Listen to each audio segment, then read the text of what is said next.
Thank you for choosing Creative Consulting. We're an innovation consulting agency based in Providence's College Hill neighborhood. At Creative Consulting, we are committed to coming up with business solutions by deeply hanging out with the problem, gap, or inefficiency.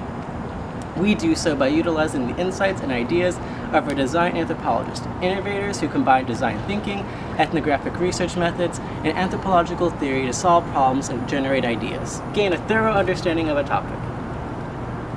We believe our approach would be useful for Peapod as it seeks to enter the college student food market. The research methods and ideas our design anthropologists utilize and produce will lead to satisfied and eager customers for generations to come. Because we're using Brown University as our field site, it's important to note the spatial impediments that come into play for these off-meal plan students regarding how they store and prepare their food. Other than a few small convenience stores, there are no grocery stores on or near campus, with the closest being a Whole Foods about half a mile away.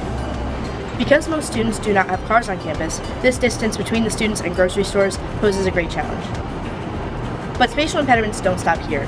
The dorms themselves do not include adequately well-maintained kitchens for students to prepare or store their food. Small cabinet spaces, fridges, crowding, and limited cooking appliances all compound this issue.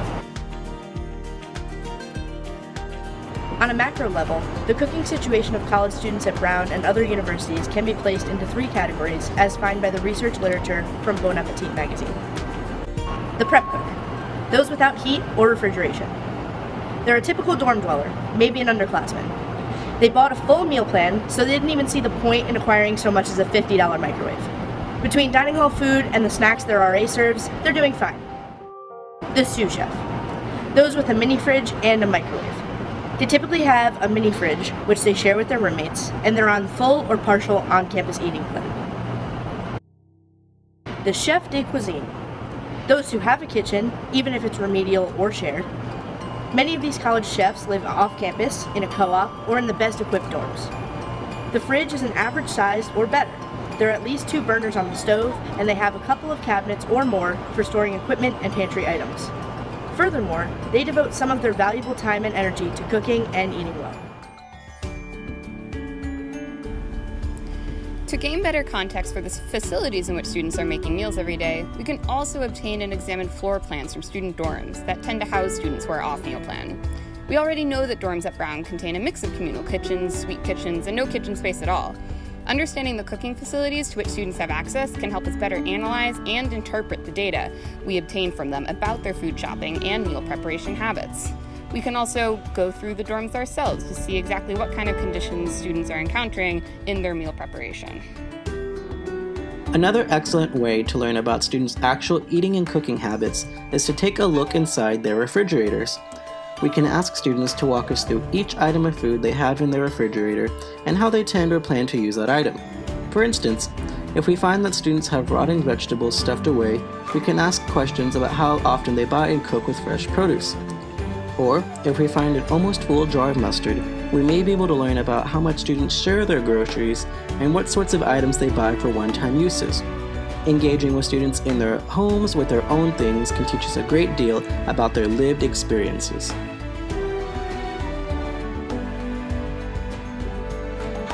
To find out not only what students think they do, but what they are actually doing, we also recommend shadowing and narration methods that place us in the field with students to witness their daily routines. 2 sites where we expect this method to prove most effective are in the grocery stores and in students' kitchens or dorm rooms as they prepare meals for themselves. As we shadow students in both scenarios, we can ask them to explain the choices they're making and steps they're taking as they go, to give us more information about not only what they purchase and cook, but why. After shadowing students in the grocery store, we can also collect copies of their receipts and follow up with them several times throughout the month to learn how they ultimately used the items they purchased, if they even did. Having shadowed students during the grocery shopping process, we're able to ask questions that connect to their shopping choices, to the plans for cooking and consuming what they purchased, and to how they actually use the groceries that month. We can also use the data from the receipts to learn more about how much students budget for groceries, how much they actually spend, and how much they waste. To further examine what students do with their food after purchase, we developed a method we refer to lovingly as SED foods. The idea is simple. For every meal, a select group of students will send us pictures of the food that they're eating. We will follow up with these students to ask them questions about where the meal came from, how stressful it was to prepare, and how satisfied they were with the meal overall. We tried it ourselves already, and it proved to be a lot of fun and very engaging.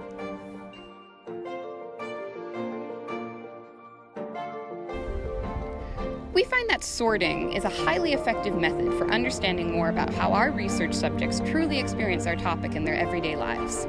This method functions by asking our subjects a question and asking them to generate categories in response to that question. In the case of this project, we think that asking students to generate categories of what consumes the most of their time and mental energy in the food shopping and preparation processes can help us better understand their unique desires and needs. We can also learn about what elements of students' kitchens are useful to them and not, and what kinds of food items they tend to purchase. By learning about how students divide their time, energy, and resources, we can help you, Peapod, to identify the most efficient and desirable implementation of your resources to support students. We find that survey is the most cost-effective method to collect quantitative data. Especially with the internet, surveys can be sent out simultaneously to multiple respondents and collect a larger amount of data without a larger group of researchers. In this project, surveys can generate basic demographic information about students' class years, residential status, concentrations, and dietary restrictions, which are useful in constructing valid correlations with the more detailed information collected in the later stage of the research. When carefully designed, surveys can also produce data that is the least biased, since it involves the least amount of interventions by the researchers. Most importantly, surveys can provide us with a direct view of what students claim to do and what they think they do.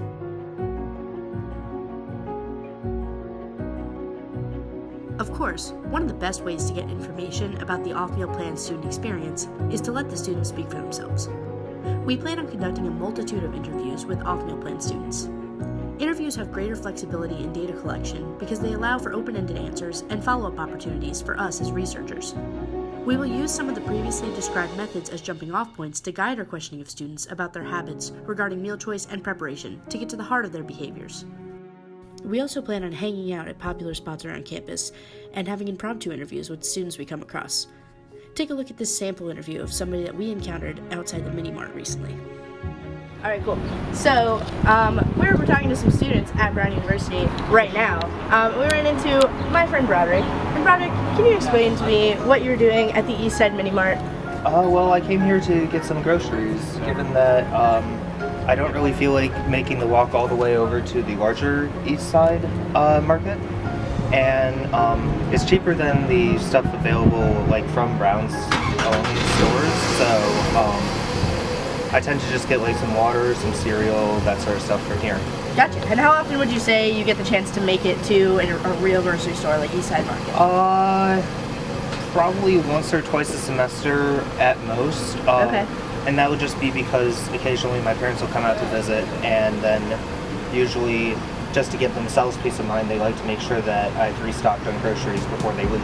Absolutely. And what's your kind of living situation right now? Do you live in a suite or do you live in a dorm with a kitchen? Or I'm currently in a dorm.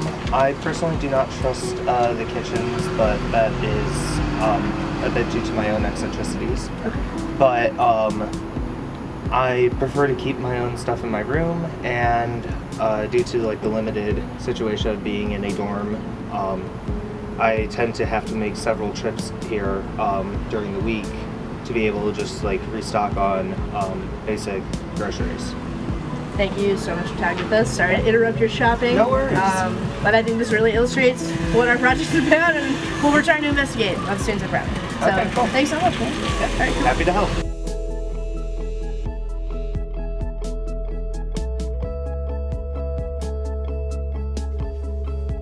After talking to Broderick, we decided to head inside. What we saw was not really what we expected. This wasn't a mini grocery store, this was a mini mart. This is a place to go to get snacks, a drink, some last minute fuel between study sessions, but not a place you would think to buy all of your groceries.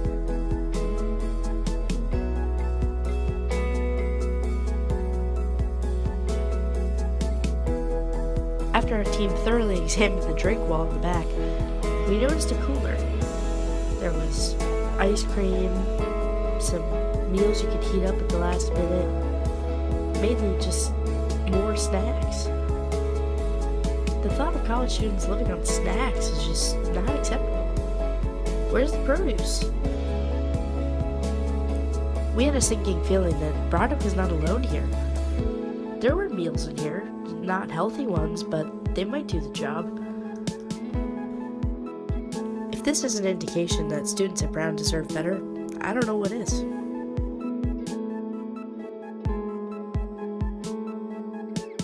Ultimately, the research we collected for Peapod will benefit both the company and its college-age customers. By identifying the needs and concerns and formulating solutions for college students in the kitchen, we can help another generation realize that the kitchen provides an entire education separate from the one in the classroom. Moreover, as these young adults manage the freedom to eat what they want and the necessity of taking care of themselves, all while making memories over their homemade food and drink with their friends, Peapod has the opportunity to be the brand that defines this stage of growing up. Unlike the students, Peapod will travel with this generation as they leave campus, find jobs, and settle down and start families of their own.